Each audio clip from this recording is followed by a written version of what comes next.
was banned along with 100 other Chinese apps, including the super popular TikTok, after the rising border tensions between India and China at the Ladakh border in September. And that time it was touted as a digital strike by the government on China. So what the Ministry of Electronics and Information Technology did, that they red flagged these apps on the grounds that they engage in activities which could hamper the sovereignty and integrity of India and the defense of India, also the security of state and public order. And there also have been reports that these apps allegedly stole users' data and transmitted them in an unauthorized manner to servers which have location outside of India. Hence, the government took this decision of banning all these apps, including PUBG. See, the thing is, PUBG Corp, which is the developer of PUBG, they have officially announced that they are relaunching a mobile version of the game in India.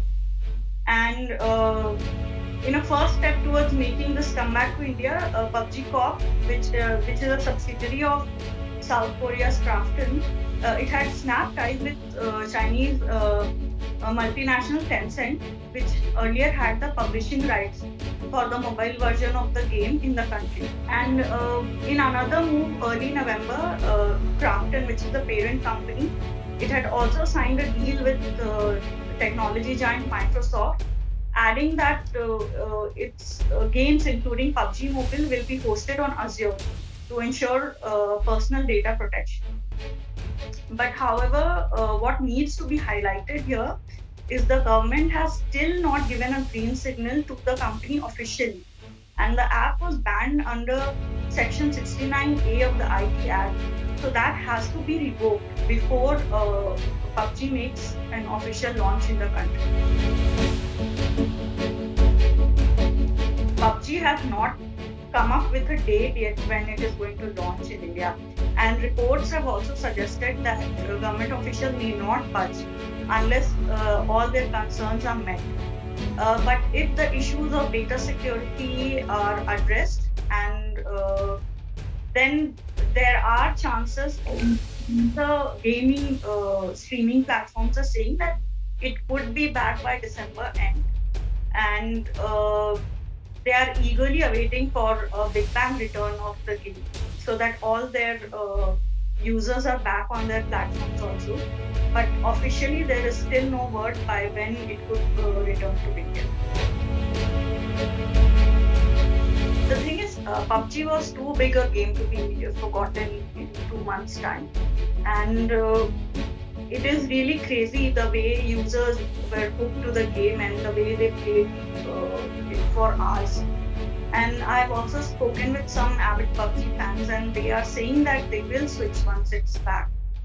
This could dent the prospects of its alternatives, like there's Call of Duty, and then there's Fortnite, there is Garena Free Fall.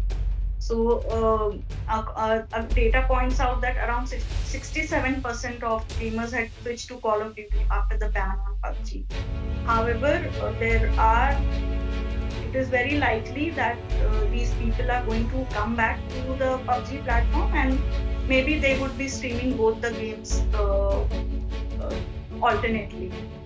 And but the thing is, there are also some national sentiments attached with this ban. In my opinion, PUBG makers maybe they will have to really go all out with the decision of snapping ties with China to get all their user base back, which was over 50 million daily active users just before the ban happened. But I'm sure all these concerns have to be answered before it makes a comeback in India. So yeah, I feel that it will get back, it will recreate the magic that it had created when it was there in the country earlier. PUBG is also planning 100 million investment in the country, and it is basically setting up a fund to cultivate a gaming ecosystem in India. But it is still to be seen what kind of strategy it will follow to utilize this fund. And the thing is, it is also setting up a subsidiary in the country. And for that, it has said that it will hire up to 100 employees in India. So all that is happening at the back end before PUBG makes a comeback in India.